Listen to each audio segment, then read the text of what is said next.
And when I was a deputy, what I would do is at night, I worked the graveyard shift. And so what I would do is I would, when it would quiet down, probably 11, 12 at night, I had these dumbbells in my car, and I would get them and run sprints. And I would sprint, pick up the dumbbells, come back, sprint. And I'm doing this out in these vacant neighborhoods where nobody's at, just to get the keep the cardio going, keep all that. That's going. smart. You got to let me write you a program. This is an interesting I'd love one. it. Yeah. Because for me, when I program, I love really interesting scenarios. Writing for police is a specific type of workout regimen. Because like you said, you're not trying to pack on muscle or be huge. You're trying to be strong, really fast, really quick, with absolutely no prep or warm up, just like straight out, like when a lion takes down something, he's chilling, gets up and goes. The graveyard shift on the reservation. Oh, so all right. I mean, I got so many questions. Yeah. Most obvious. I mean, what's the craziest thing you ever saw? I mean, that's a crazy. Well, first of all, I mean, for most people, I didn't grow up wanting to be a cop. Yeah. I never thought about being a cop. That was not even remotely. I mean, I thought I wanted to be in the military. I really loved that. I loved G.I. Joe. I loved all that stuff. So I really wanted to be in the military. But next thing you know, I was married, and by the time I was 30, I had 5 kids. Whoa. And so I thought about going in the military then. And this is just a little background. So then I'm 33 years old, and I get my neighbor, and I had my own business and was just but I knew something needed to change in my life. I just wasn't doing enough. And this is just after I'd played in that, semi-pro football league. And so my neighbor says, hey, you want to go on a ride along? And it happened to be at the Salt River Pima Maricopa Indian Community. So that's right next to Mesa, Tempe, Scottsdale, where the Talking Stick resorts are. So I go on this ride along. And we get a call for a dad who had found a 20-year-old with his 14-year-old daughter. And so the dad and the kid get in a fight. He runs out the back. And on the res, you'll have a house, and then you'll have nothing behind it. Sometimes you'll have an old abandoned travel trailer. So I'm out there armed with a flashlight and courage. And I'm walking around. I look into this old abandoned travel trailer, and I see what I think is, amongst all this trash and debris in there, what I think is a quarter size of skin. So I tell the guys, I'm like, hey, I think he's right. I think he's in here. And sure enough, they go in there, and under all that trash and debris and clothes and junk is this guy. So they grab him, they rough him up, they tase him, put him in cuffs. I went home that morning and told my wife, hey, I'm going to be a cop. So that started my career. And I was a gang and drug detective most of my time on the reservation. So we were going Which reservation? Salt River. Okay. So I started there. I mean, 34 years old, 6 months after I went on that ride along, I was in the academy. Got it. I complete change of careers. Yeah. And I love it. I mean, I love the law, the rule of law. I love the profession. I'm different than other cops because I didn't grow up in it. I was a business owner and my own. Your family, your father. I'm a father. I'm not 21. I'm 34. Yeah. So I'm in a different stage in life. And so for me, it was a good job because it gave insurance for my kids and my family. Mm-hmm. You get paid holidays, which you don't get when you're self-employed. Mm-hmm. So there's a lot of upside to it. And I just love it. I think it's an important piece of America. Probably the most important piece is to have a strong rule of law. So I know that's a long way of answering. Your question was, what was some of the crazy? You see the craziest things. I mean, whether it's accidents and you see people in trees and you think, how did they get up there? The car flips and somebody ends up in a tree or on a telephone wire. Yeah. You've seen some of the most vile and violent things that you can ever see. One thing about being in this job is you will see the worst that humanity has to offer. Mm. And they say that the average police officer experiences about 400 to 700 traumatic experiences in their career, where the average citizen only experiences 2 to 4. So it is a tremendous toll on these guys that do it. And we see this, nothing surprises us. And that's why a lot of cops are very jaded, kind of matter of fact, or even determined to be sometimes a little bit angry. Mm-hmm. It's partly because we've seen the worst that society has to offer. We see the good stuff too. We see more of the bad. We've been conditioned to see the most traumatic things and just keep on trucking. So when you ask what's the craziest thing, I mean, some of the craziest things are things that you hope that you forget. But some of the funnest things are, I mean, there's nothing better than being in a car pursuit or a foot pursuit or, physical fight. I love that. What would you say is the, after all the years of experience that you've had and the scenarios you've been in and what you have been forced and have now seen, how exactly do you turn that side of it all off? Especially when it comes to going home, being a dad, you got all these kids, you got a family. They're not in this with you. They don't see this day in and day out like you do. How do you go about switching that mentality from the job to the home life? That's a great question, because that is one of the hardest things. First of all, you have to have an anchor in your life, whatever your anchor is. For most people, the anchor is going to be some type of faith, having a faith in God, Jesus Christ. That's the stuff that anchors me. And then you have your family, which is another, an anchor as well, because that way you see that there's still goodness in life. And so you don't drift off to see and get angry with everybody and see everybody as being terrible or that everybody's a liar. Nihilism. And I had to turn it off because I would go to church and I would see people at church that you go to church with, and you just look at their body, the way they carry themselves. You look at their eyes and you think, that guy's up to something. Something's wrong, amiss in his life. Because you deal with people so much, and you learn to read body language. You learn to see how they answer questions. You learn to watch them when nobody's really watching them. And so you see things that sometimes you disturb you because you think, what's this guy? Something's wrong here. And these mannerisms, the way that these people act, is it sometimes almost subconscious? Like they're acting a certain way without even knowing that they're giving off that something's up? So just to that point, I went to a bank robbery training years and years ago. Mm-hmm. And one of the things they talk about in the bank robbery training is humans always create patterns. Even when attempting not to create a pattern, they create a pattern. Mm. And so if you look closely, you can always find the patterns criminals leave behind. They've got it down to a science to where bank robbers, they can find bank robbers and pretty much get down to the day and the time that they might hit within a certain amount of banks. They might hit these 3 banks between 12 and 3 o'clock on a Friday afternoon. And they have an tremendous amount of success catching people. How? Because they create patterns. Whether it's a geographical pattern, times, distance away from their home. Yeah. So humans create patterns, and you learn that really quick, and you start to find that we create our own patterns. They create patterns, and It's always interesting to see. And that's what makes solving crimes possible. Mm-hmm. You would think with millions and hundreds of millions of people in this country, with the amount of vast space we have, and all the different crimes, to still catch people.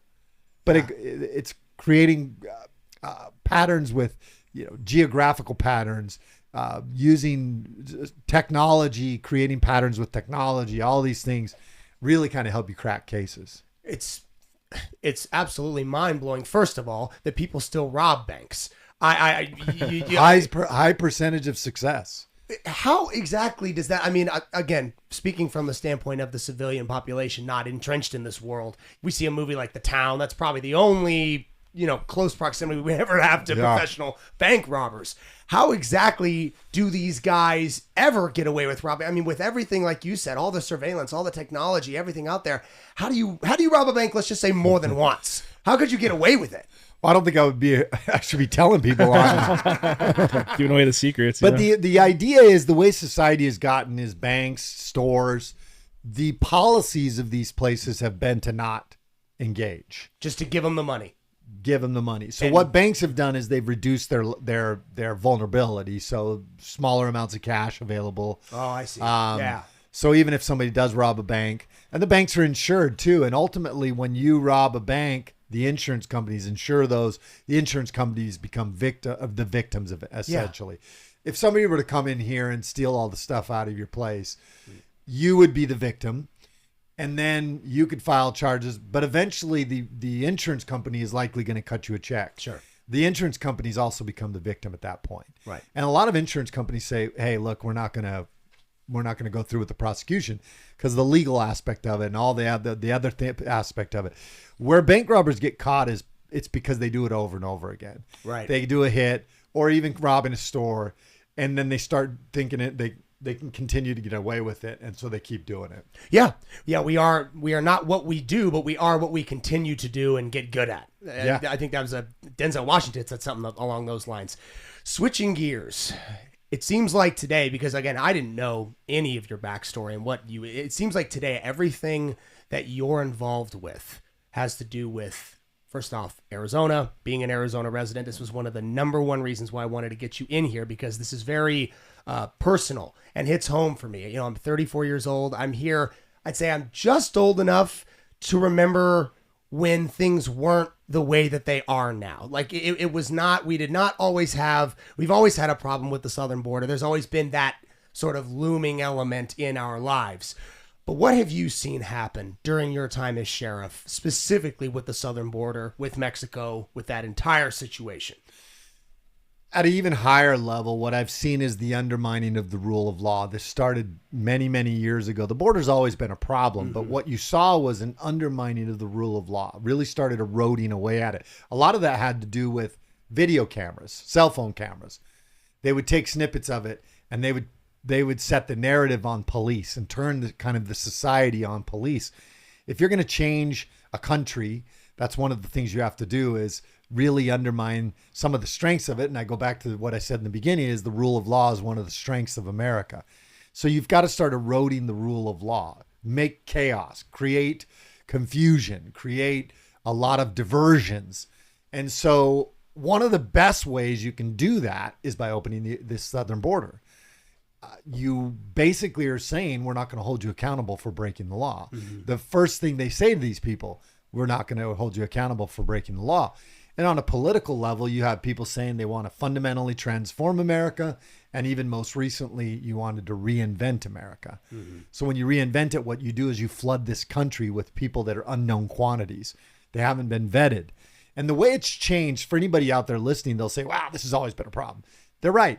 This has been an issue for a long time. Why? Because I think politicians have failed the American people to fix the problem. And the problem, one of the problems at its core is immigration, creating a common sense immigration system that other people can now take advantage of the fact that they haven't fixed it. And they use it every 2 years for campaigning. They fundraise on it. It's worth millions and hundreds of millions of dollars to politicians to continue to have a problem like a border. And so instead of securing it, you continue to have it open. Seems like both sides of the political spectrum can benefit from that. From a campaign running slogan style of things, both right and left. Right. I want to change it or I want to fix it. Both of those benefit from it not working correctly right now. That's right. Even you take me, look, I'm not trying to say that I try to benefit from this, but would my voice be as strong as a sheriff if I wasn't a sheriff that was dealing with border stuff all the time that the media wanted to talk to? Even my own ability to get out there and be a strong voice for what I believe in would have probably been reduced if you didn't have a border problem. But one of the things that you're seeing now, I was saying the changes was we're used to a certain type of border security problem. For decades, it's been predominantly people coming from Mexico, a little bit of Central America. That's really what it's been. A lot of those folks come here, they work, some stay, some go back. The cartels were increasing the drugs that they were bringing in. It was marijuana for a long time, late 2000s, into the teens. And then it legalized here in the state of Arizona. We saw a huge reduction. We saw methamphetamine start to come around, which used to be kind of like a biker gang drug. That now has become a cartel drug, opium, heroin, all those things. Fentanyl. And so, yes, the fentanyl, especially since probably 2018, 2019. If I went into a room and spoke about fentanyl, the majority of the people in the room would not have known what I was talking about. And now everybody knows what we're talking about. It's become the leading cause of death in America amongst the ages of 18 to 45. So getting back to what the differences is, it's changed because now we have people coming from 170 different countries. They're coming from a lot of places in Africa, like Sudan, Chad, the Islamic Republic of Mauritania, which has become one of the leading breeding grounds for Al-Qaeda. They're coming from Syria, the Middle East, Uzbekistan, Afghanistan, Iraq. They're coming from Russia, Ukraine. They're coming from China. 37,000 Chinese nationals last year. This year, it's probably already at over 30,000 by October, which is when the Border Patrol's year starts, and then it ends at the end of September. By then, we'll probably have gotten to about 60, 70,000, double what it was last year. And the Border Patrol was telling me, they said, Sheriff, we can only vet about 5% of these people. 5% of the 200 plus thousand people coming into this country every month are being vetted. That should be a concerning to every single American out there. It's certainly concerning to me. I don't know who these folks are. And many of these folks come from third world countries, and they were third world in a third world country. And now you're going to let them in here, and you're going to think that you're not going to become third world, that crime's not going to increase, that theft or people living on the streets or breaking into houses is not going to increase. I'm not saying that everybody who comes in here is a criminal. That's not what I'm saying. But when you allow third world behavior, third world acceptable living practices to come into our country, you're more likely to become third world than you are to raise them up to our level. And while they may not be criminals when they come, if they come in here illegally, they are now by definition criminals. That's they right. broke the law coming in here. And that's a strong point that that a lot of people don't. Yeah. People don't want to talk about. They're not, how many times we hear that? On every time you turn on the news, they're not criminals. They're not criminals. They're coming here because maybe they are seeking asylum. Look, maybe. And at one point, that's what America was founded on. But if you're coming here illegally, jumping over the fence and counting one Mississippi until you get caught or whatever, you are breaking the law. You are now a criminal. Absolutely. Most countries in the world, if you did that to their country, you'd be in prison for a long time. Long time. But here, all of a sudden now we have politicians that are not holding people accountable. They're breaking the law. I have people all the time say to me, well, Sheriff, these are a lot of good people. Okay. We arrest good people every day. Oh, yeah. Americans. We arrest Americans every day that are good people, but they make mistakes. They break a law. We as a society have said, if you do that, we have to hold you accountable. Why are we not doing that at the border? Absolutely. So you can't tell me that you want a certain level of crime to be, you want the law to be held to a certain point here, but then over here, you're completely okay with everybody breaking the law. Absolutely. It's why the old anecdote surrounding the idea of justice is that justice is blind. She's blindfolded. It's not partial to, are you a good, that you could go into a whole conversation on, the good person argument is a weak one at best. That's right. It doesn't matter what kind of person you are. If you make a mistake like that and get caught, you have to be held accountable. Everyone has to be held to the rule of law. And in Cochise County in the last 28 months, they have had 3,300 plus bookings, people booked into their jail for border-related crimes. 665 of those were vehicle pursuits. Out of that 3,300, how many do you think were illegal? 99%. Easily. I would have said, 100%, but I'm guessing it's somewhere around there. 198 people. Okay. The rest of them were Americans. Whoa, okay, hold on. So what does that exactly mean? Well, what it means is that the law is applying to Americans, but it's not applying to people that are coming into this country illegally. They're letting them break the law. They're giving them false asylum claims. But if you're driving, if you put 4 people in your car and you're driving and you run from us because you're making $1,000 a body, $1,000 off of everybody in your car, you got 4 or 5 people in there. Now you're incentivized to run from us. You run from us. By state law, the only people that we can hold accountable right now is the driver. Everybody that's here illegally who broke the law, that's a federal law, not a state law.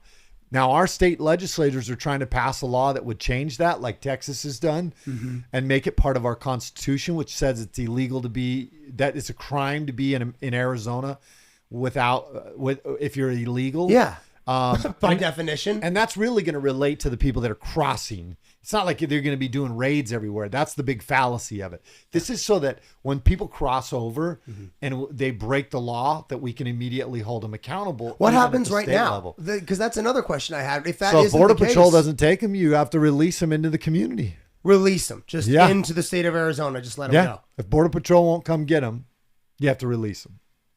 Insane. That is It's insane. crazy.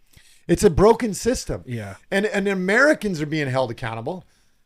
So that there is no more blindfold on Lady Justice, and the scale is completely broken. It is, if you're not, if the politics doesn't line up, you're going to be held accountable. They're not. And we're seeing that even at protests and all these things. I don't want to go down too much of a political road. I want to keep this more about the issue. But the fact that they have had 3,300 plus bookings. The other piece of that, the reason why there's 3,300 people that have been booked for border-related crime, one, the law for coming in this country illegally is a federal law, and the federal government's not doing their job.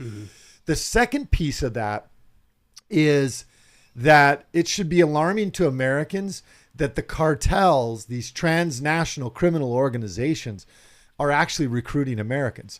I went and testified in Congress, and they kept saying, they were making a point as if it was okay to say, well, all the people we're arresting are Americans. And I finally said, I keep hearing you guys say that as if that's a good thing. That's not okay. That is more concerning to me, that you've allowed the cartels to engage our American citizens, and most oftentimes juvenile American citizens, young as 12 years old, by the way. Wow. But a lot of them are within the ages of about 14 to 18 that they're engaging in criminal behavior, or in their young 20s. They're paying these people to either transport drugs or transport people. So I'm concerned that we're allowing transnational organizations to use platforms like TikTok and Snapchat and Instagram and Facebook. The Snapchat drug trade has gone rampant. We had the Hopeaholics were on a couple months back, and they were talking about that. We were discussing fentanyl just a minute ago, and they were saying somewhere along the lines of like 60 or 70% of the fentanyl that's being sold on Snapchat is to kids, literal kids under the age of 18, because Snapchat is such an easily accessible. There is no age restriction on Snapchat. Anybody can get it. And sometimes it's even being sold by mistake. People think they're buying Adderall for a test, and they'll get a pill. It'll show up at their door, and it turns out it was obviously manufactured somewhere where there wasn't regulations, and they got fentanyl, and then they die. That's an excellent point, because a lot of the fentanyl poisonings, like I had mentioned, has become the leading cause of death in America between the ages of 18 and 45. I'm going to come back to that on a different topic. But just speaking about that, the fentanyl poisonings right now in this country, a lot of them are not because they took a fentanyl pill. They were using cocaine that had fentanyl in it. They were smoking marijuana that had fentanyl in it, a fake Xanax pill, a fake Adderall, heroin that had fentanyl in it. They were poisoned. And they didn't know. So they're fentanyl poisonings. And even the ones that are taking these fentanyl pills, it's still being made. It's mixed together in some shanty down across the border where there is no science to how much fentanyl powder you should be putting in each one of these batches, to the point where the DEA is now saying that 75% of the fentanyl that is coming into this country now are lethal doses. And fentanyl is so abundant that the price of it for a fentanyl M30 fentanyl pill was as low as 10 cents a pill for a while. It's now back up to about 50 cents a pill. But 50 cents a pill, if little Billy comes in and steals the $20 out of your wallet or out of grandma's and grandpa's, change jar, how many fentanyl pills can they buy with that? At least 40. Yeah, I was going to say, and one would kill him, maybe. Yeah, Mark, with fentanyl, who brought that in? Since it's so... That's the other piece I wanted to talk on, because I'm going to come and answer that, but I'm going to tell it in a way that... So people will ask me now, Sheriff, are we going to see terrorism in this country? And I think we all agree it's not a matter of if, it's a matter of when. There's no way you're not, with the amount of people that have already come into this country, that we don't know who they are. But I've been saying lately, we're already here. You know, we've been conditioned as Americans to see terrorism as a bomb going off, or as a plane crashing into a building, or somebody walking into a crowded building and shooting a gun off. That's how we've been conditioned to see terrorism in America. Terrorism, to me, is if it takes American lives or if it creates fear in the hearts of American families. That's terrorism to me. Well, what is killing more Americans now than anything, greater than any army has ever had success doing, is fentanyl. And the fentanyl is coming from China. That's the answer to your question. It's coming from China. China is not our friend. No. CCP is not our friend. This is the Opium Wars of 1893, when they broke the back of the dynasty of China, the opium coming from England and into China. They have now been patient. This has come back full circle, and the Chinese are putting the fentanyl into the hands of the cartels. The cartels are more than happy to make the money off it, and they could care less about human life or Americans. So they bring it in here, and now the fentanyl, without firing a single shot or setting off a single bomb, has become the greatest killer of American civilian lives in the history of this country. We're losing about 100,000 Americans a year to fentanyl poisonings, and most Americans don't see it as a threat. They don't pay attention to it, and mainly because our government is ignoring it. Mm-hmm. You know, at the State of the Union, it's the leading cause of death in America. Yeah. And the president didn't say a thing about it. And here's the worst part. We know exactly where it's coming from. And we know exactly that over 50% of the drugs they estimate in America come through Arizona's borders, especially the fentanyl. Again, getting back to the fact that this is a very personal podcast for me. This is a very personal subject for me. Being an Arizona native, I've lived here my whole life, and having seen what has happened, and the fact that we have this massive erosion of security right here. Less than, how far away is the border from here, from where we sit right at this moment? This is probably 100 and something miles, probably maybe 160, 170 maybe. Sure. Yeah. Close enough to where you could get there in less than a day. And it is 2.5 hours. 2.5 hours you could get there. Yeah. And it is directly impacting not just our lives, but the rest of the country. But it all flows through us. Getting on the topic of the cartels of MS-13, how have you seen the escalation, not just of drugs, but of human trafficking? It seems like that subject keeps coming up. We had the film, that came out that was so incredibly unveiling about that subject, and it just seems like it's been so long not discussed, and now it seems like it is becoming much more on the radar. What have you seen, because you are firsthand with this subject? What have you seen has been the escalation over the last, call it 3 to 5 years? Oh, the last 3 years have been horrible. Human trafficking is at an all-time high. I think slavery, I don't want to take away from anything in the history of this country for any plight that any family went through, but I would say that the amount of people we have in America now, slavery's never been more prolific in the history of this country. Every day the cartels are bringing more and more women, more and more men. They extort the men. If you don't have enough money to pay to come across, they will give you credit. They will let you come over here, and then you owe the cartels a tremendous amount of money. You owe them probably, yesterday we pulled a group of over, they were paying $8,000 a person. These people come, 2 are from Mexico, 3 are from Guatemala. A lot of these folks that come from further away, Africa, China, they might pay anywhere from $10,000 to $50,000, depends on where you're coming from. Per person. And it depends on, that's why the gotaways matter, because the gotaways are the ones that the cartels bring in here that either work for the cartels, or maybe they have a criminal history in this country already, or they're trying to come in undetected, could be terrorists. They could be trafficking drugs in. That's a lot of times, that's how the cartels used to do it. If you couldn't pay for it, they'd stick a 50-pound pack of marijuana on your back and you paid for it that way. And then when you got here, they still extorted you. Mm-hmm. The other thing is the children. Right now, the women are being raped when they come across. We had a woman that we caught, and she had a baggie full of pills, like 50 pills. And we said, well, what are these pills? And she said, well, when I was going to come across the border, I knew I'd be raped multiple times. These are morning after pills. Oh my gosh. every year, we're averaging about 140, 150,000 unaccompanied minors. Yesterday, we had a 17-year-old in a car full of 4 other men. And we find children there's all the time that are coming in unaccompanied. They're either being used as pawns. The cartels have stolen them, or they've purchased them, and they bring them in here. And our own government has admitted they don't know where about 100,000 of those kids are. And that was a year ago. They admitted over a year ago that they didn't know where 85,000 were. How much has that number gotten to now? Is it double? I would think a conservative guess would be over 100,000 children. 100,000 children. Dr. Phil did something recently on this, and Dr. Phil was talking about how these children were being brought in here, turned back over to the cartels, that many of them, the address they have written on their arms or on a piece of paper is the address for this. It's the same address over and over again for all these kids. Maybe it's in Chicago or some other place. And so these kids then come in, and then now the cartels are putting them back in. They're putting them in the hard labor. So they're working in factories in this country, or they're in the sex trade in this country.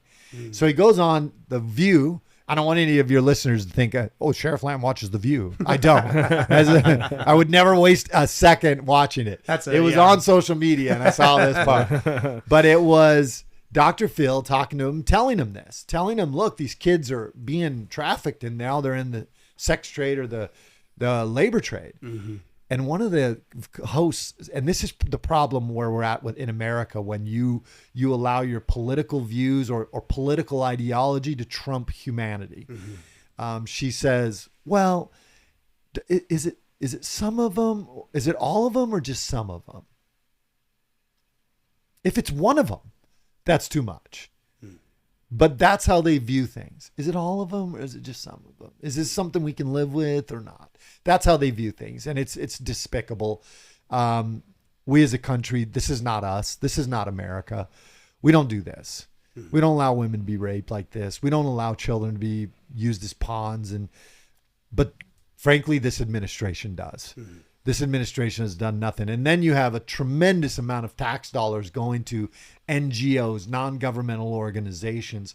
They're incentivized financially to continue with the problem. They're not designed to fix the problem. The border bill wasn't designed to fix the problem. It was designed to continue to put Band-Aids on the other end of it, or throw money at it on the other end of it, but it doesn't solve the problem. If you're not... You can mop the bathroom floor all day long. If you don't turn off the tub water, you're never going to dry that floor up. That's what has to happen, is you have to turn off the tub water, and it starts at the border. This issue, which does not seem as though it should be a bipartisan issue, or excuse me, it does seem like it should be a bipartisan issue with supports from both sides. You know, taking out the bathwater, as you put it, or stopping it before it happens. You have aspirations to be in the Senate. How exactly do you even do that? I was thinking about that on your way over here. Like, to be honestly, how does that border get fixed? Well, you start at square one. I mean, you got to simplify it. And the best way to do it is you got to get back to the Trump era policies. Those were the most successful policies we had. And what were some of those policies? It's called enforcing the rule of law. That was number one. You hold people accountable. That's part of it. If you want to reduce crime or you want to solve a problem, don't allow it. If you allow it, guess what? They're going to continue to come. If you don't stop people from showing up and making false asylum claims, or if you don't return them to their country when they come into this country illegally, do you think they're going to stop? No, they're going to call all their family and friends and say, come on over. The water's fine. And they're gonna give us money, and they're gonna give us hotels, and they're gonna give us food and plane tickets and gift cards and all these things. That's what's been happening. And these NGOs are giving the money. They've been giving billions of dollars to these places. The UN admitted giving $1.6 billion in the way of cash and gift cards to charities, 248 different NGOs, non-governmental organizations, for people coming into this country illegally. You're not going to fix the problem like that. And it shouldn't be a political issue. It should be both of us can get behind it. But even, let me show you how they're doing it. They're playing us all for fools, by the way. They go in DC and they get together and they say, we're going to come up with this bipartisan deal. You're going to hear that term over and over. Well, the Republicans didn't want this bipartisan bill. Okay. Well, why didn't you run a standalone bill? Why do you have to lump it in? Because it wasn't a border bill. It was a global assistance bill. It was giving more money to other countries than it actually was to fix the border. You're referring to the one that just got... The one that they didn't do. Yes. So then they carve out the border piece, and now they're blaming Republicans, saying we had a good bipartisan bill that you guys didn't go with. Well, I guarantee if you would have run a standalone bill for the border, the Democrats wouldn't go for it. So it's playing politics, and they're using it against each other. And we're the victims of this. Meanwhile, we're the victims in the sense that fentanyl is killing Americans. We have all these people coming into our communities. Our economy is damaged. I mean, we're the victims, and we're paying more and more taxes. Typically you would be willing to pay for a good service. But when the service sucks, why do we get charged more money for it? And that's what's happening with government. Government is horrible. They fail at everything, and they're like, we're going to raise your taxes. No, your product sucks. I don't want you to raise my taxes. So I don't have aspirations to go to the Senate. I have aspirations and a determination to be free. And I want to protect God, family, freedom, and the Constitution and guns. And if that's what it takes to go to Washington, D.C., then I'll do it. If there's a level of sacrifice and risk that comes with being an American, and you cannot have it. If you want safety, move to a different country where there is no freedom. But if you want freedom, it comes with risk. And people get hurt when there's risk. And sometimes, but people also succeed. And this is the place where you can change your future generations in a matter of years. You take Elon Musk comes in here, he's one of the wealthiest men in the world in one generation. That changes everything. And so this is still a great country. Example. And this is still the ability to come in here and I want to fight for that. I'm fighting for less government. I'm fighting to get back to where we allow people to live their lives, to make their decisions, and government doesn't get involved in that. You have certainly put yourself and the members of your family, your friends, in a position where not only are you in the limelight publicly, but you're in the limelight for a subject matter that is possibly the most controversial subject that I can think of here on the spot. What impact has that had on your family members, your kids, and now even more so because you are going directly into politics? Does that at all concern you? Do you think about that at night? Like how does that sit with you? You do. I can't say that you don't think about it, especially as we look at how lawfare is being used against political enemies now in this country. And people can say, oh, he doesn't know what he's talking about. I'm in this profession and I can see that the law is not being equally applied. That is for sure. And it's and then a lot of that is happening at the national level, at the federal level. And so I do get concerned about that because now if you speak out, which this wasn't America, will they come after you? I'm not wealthy. I wouldn't be able to afford somebody to come in and put all these, fake charges on me or taking a law that is obscure and trying to charge me for it or something. And then I have to go defend myself only to find myself innocent, but now I'm broke. I've broken me. They've destroyed me and my posterity. So yeah, I would tell you that we think about it. But our love of freedom and our love of country is more powerful than the fear of, I don't even want to say fear. The only thing I hate are snakes. I fear snakes. I don't Trust me. I hate them. That's why we stopped hiking Flatiron. Yeah. Every time I go in the desert, I hope I don't run into a snake. I almost stepped on one last week. I know. Camelback, they're everywhere. So I don't have a lot of fear, but I think you have to be a realist in this life. You have to be a realist, and that's one thing of being a cop kind of really makes you realize, because a lot of people say, "Oh, they're not trying to do that." Yes, they are. I have seen the depths of despair and evil that humans can go to. So trust me, they can do what they're doing. That's a light thing. It's a sprinkling of evil compared to how evil that people can be to one another. And so You need good warriors in there to fight for it, and I recognize that. You need people that are not afraid, that have the faith to move forward, even though it may not be comfortable, that the risk may be a little, high on some ends.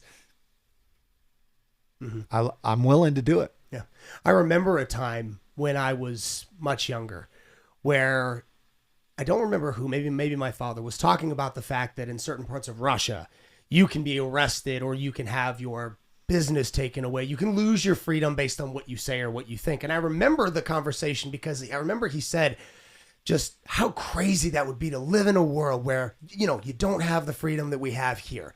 Fast forward now, probably 20, 25 years. This podcast could get demonetized. We could get, that's the best case scenario. Worst case scenario, people come after you. People, I mean, in your particular case, you do or say something in a public sphere. Now you have real on the ground enemies, both on this side of the border and on that side of the border. Does that ever worry you? No. Good. I mean, I think about it, but Fuck I don't. yeah. Doesn't work. Good answer. Now, I sleep with 2 guns next to me. I have a rifle that's next to me, and I'd rather die as a warrior. If the cartel's coming, then they better come loaded for bear too. Yeah. I mean, I'm not trying to be that guy. Ooh, but if you come for me, I'm not going to sit idly by either. And you can't just be afraid. Mm-hmm. That's what evil does. It preys on fear, and it preys on weakness, and and it hates the wolves that stand up to him, or that person that does not bow down to the evil. And we need those people now. And so, no, I don't fear those things. Jordan Peterson says you have to have faith in the redeeming power of truth. And it's true. Like nowadays, where truth is so hard to find with AI, with social media, and so much disinformation, you have to have just faith in the redeeming power of truth. And so I've found peace in that. I go out, I tell the truth, I tell you what I know, what I see from my own experiences, and then I let you be the judge as to whether or not you like what I say or don't like what I say. And that's how I've ran my politics. And what that does is it keeps me from getting into this world, this bad place where you're saying what you think they want to hear, or you're just trying to get votes. I don't do that. I tell you who I am, what I believe in, where my moral compass points, but I also show a human side of me that I'm about solving problems. And that's one thing about law enforcement that makes you good, is you are a guy, when you're in law enforcement, you learn about, I give this example. I say, if your house was on fire, or there was thieves in your house, or if there was a domestic situation where mom and dad can't get along, which is clearly what we have in this country, are you going to call a politician? No. You're going to call your sheriff. Why? Because we're trained and experienced in restoring balance and order to chaos.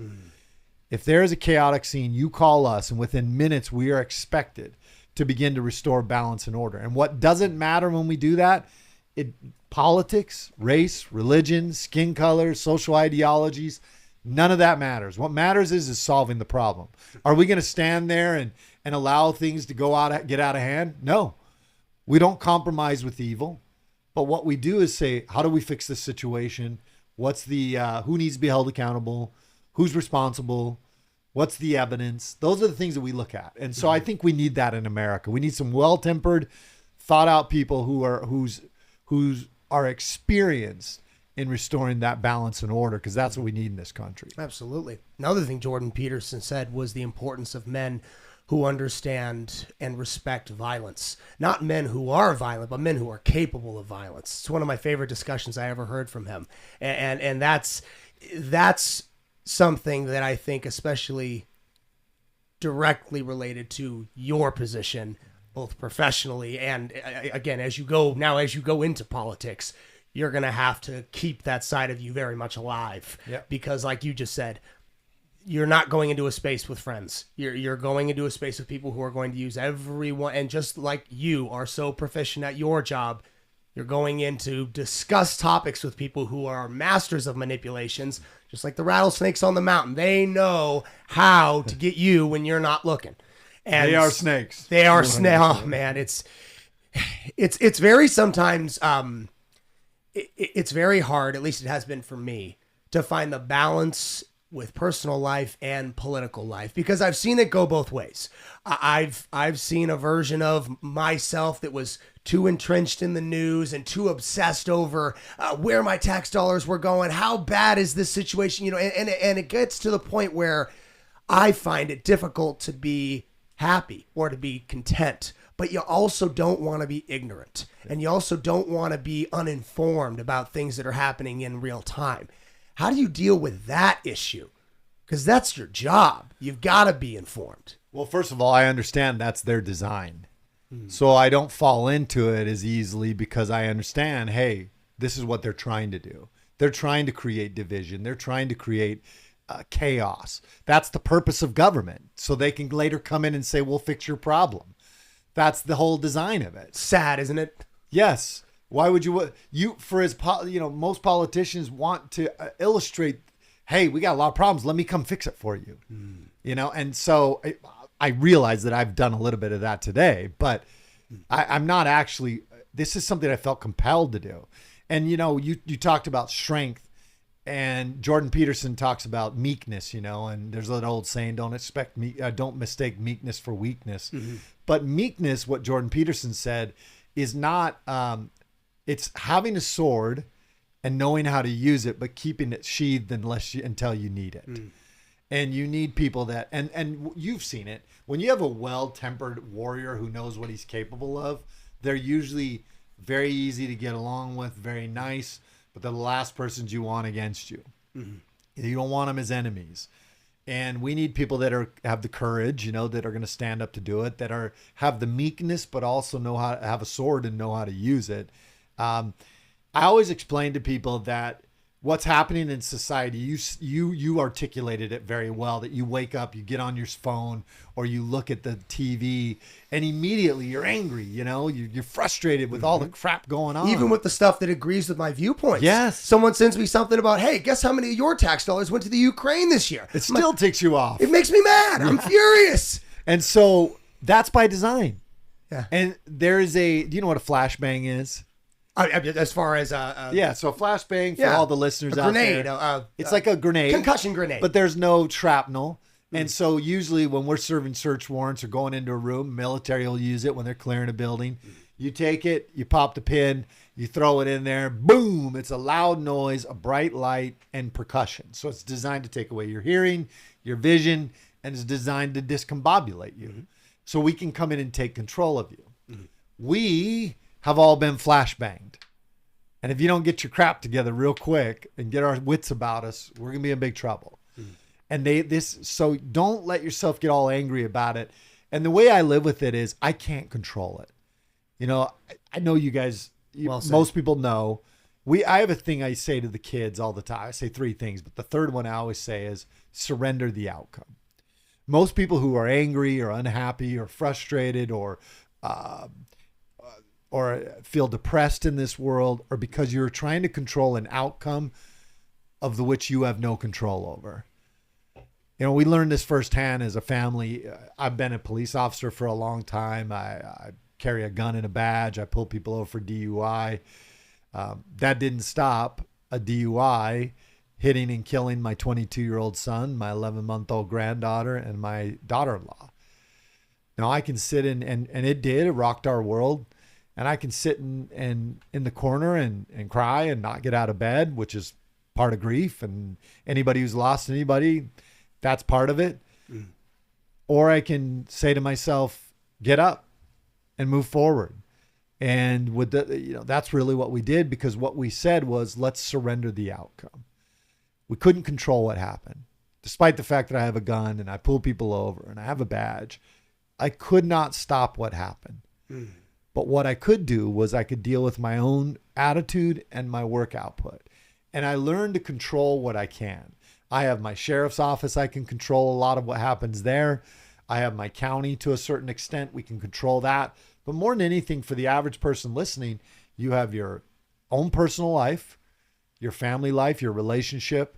Many of those things are within your control. And so focus on those. There's nothing we can do about the debauchery and the problems in DC.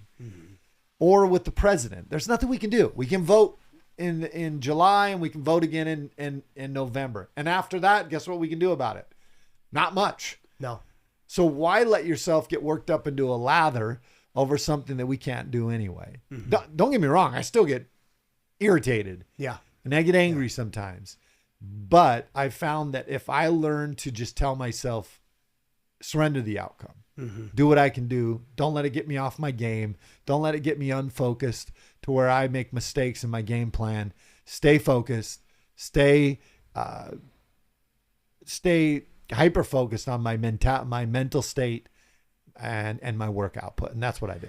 You touched earlier on the impact of the job and how faith is your anchor and how that has been a big part of how you've learned to switch it on, switch it off. It sounds like what I'm hearing you say in a roundabout way is that it's all in God's hands ultimately. And I did want to ask, I don't really bring faith a lot into the episodes, but I'm a person of faith as well. And I think we share that. A life-altering tragedy like you and your family experienced seems, if it were to happen, it would be the only anchor that I could ever really rely on. How big was the impact of faith?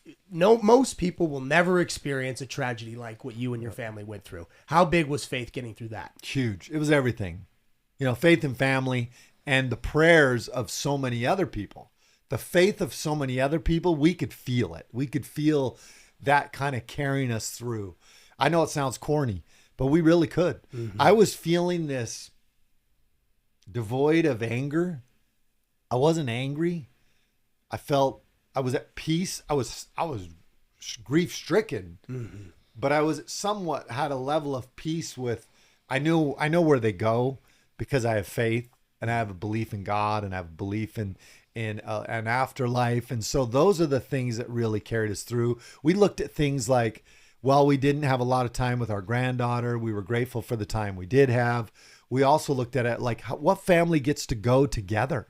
They went together. Man, I didn't even Very think about few that. families leave this earth together. Somebody is always left behind, and it creates a tremendous amount of grief.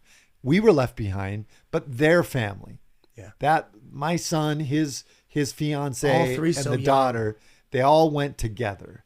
And so we take a little bit of peace in that, and we just and there's two ways you can go. When people experience extreme amount of grief or trauma, you tend to get a I don't care attitude, like screw this all. And I would say that existed to us for a certain, but we made a little tweak to it. What it did was it made us not care about the things that weren't important anymore. So we find ourselves not getting in the weeds of things that just really are not part in the grand scheme of things and where we're heading in life. It just doesn't matter. And so I think it gave us a much greater focus on family, the purpose.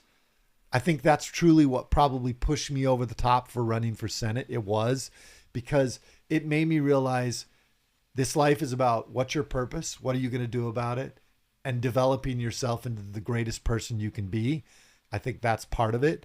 Well said. And all of that together is really combined with a tremendous amount of faith in God and a plan that we will see them again is what carried us through. Oh, yeah. Well said, brother. It's just,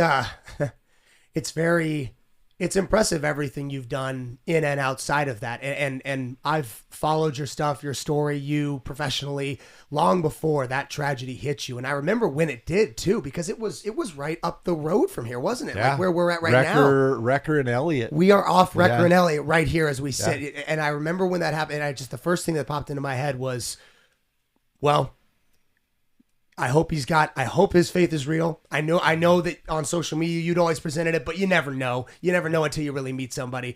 The first thing I thought was, I hope his faith is real, because otherwise I don't know if we'll see him anymore. I don't know if he'll keep going. I don't know who could. And you're right. And even though we had a tremendous amount of faith, you find out how much faith you have when you go through something like that. Oh yeah. You do find out how much faith you have. And we knew people were watching. We knew that I have 600 employees. I have 4 other kids. We couldn't just sit there. We had to get up and we had to move forward because people were watching, and it was an opportunity to show faith and allegiance to God, but it was also an opportunity to show other people that you can get through the things that are tough in life.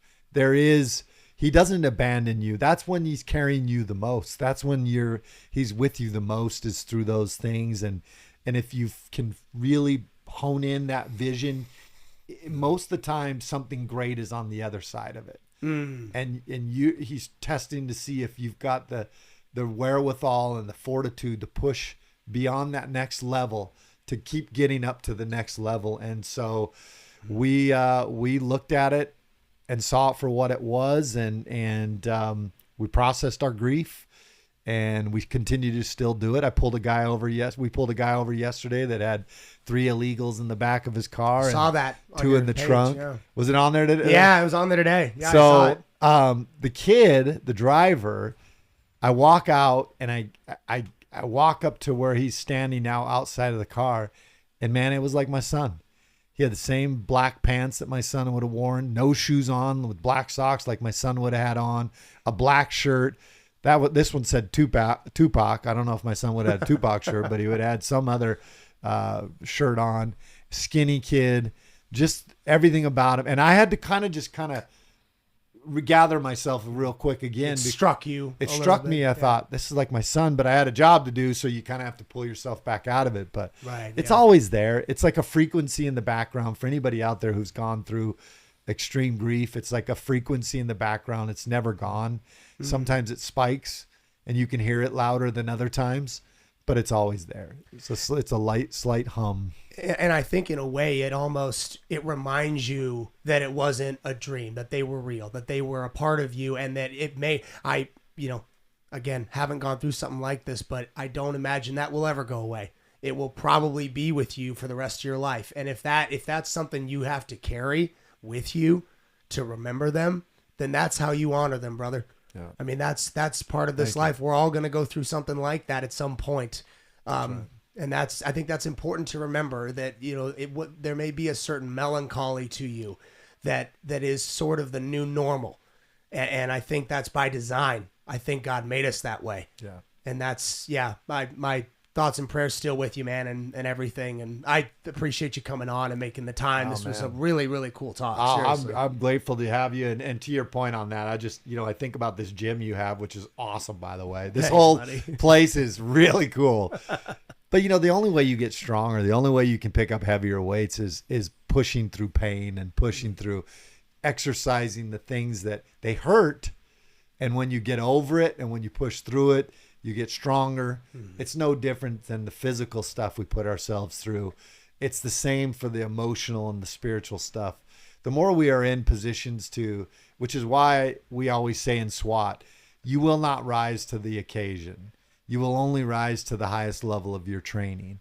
So train yourself physically, train yourself emotionally, train yourself spiritually, so that when these things do come, that you can meet them head on and that you can process them right and move past them. So, but yeah, brother, thank you for this place. For anybody that hasn't been here, come in. It'd be worth paying the money just to come work out with you. And I've seen your work and I know how good you are at what you do. You're a pro. Brother. But this place is amazing. I've been through I've done some cool podcast stuff, and I look forward to bringing my boys back here. Let's do it, man. Yeah. Let's do it. Thank you guys so much for watching that episode of Becoming the 1% podcast. If you like the content and you want to see more of it, hit the like and subscribe. Activate that notification bell as well. We really appreciate it. If you guys want to see more of it, we actually have the Becoming the 1% Instagram, and the podcast is available on Spotify. For our socials, we have Strict Vision Athletics on Instagram, we have it on YouTube, and we have it on TikTok.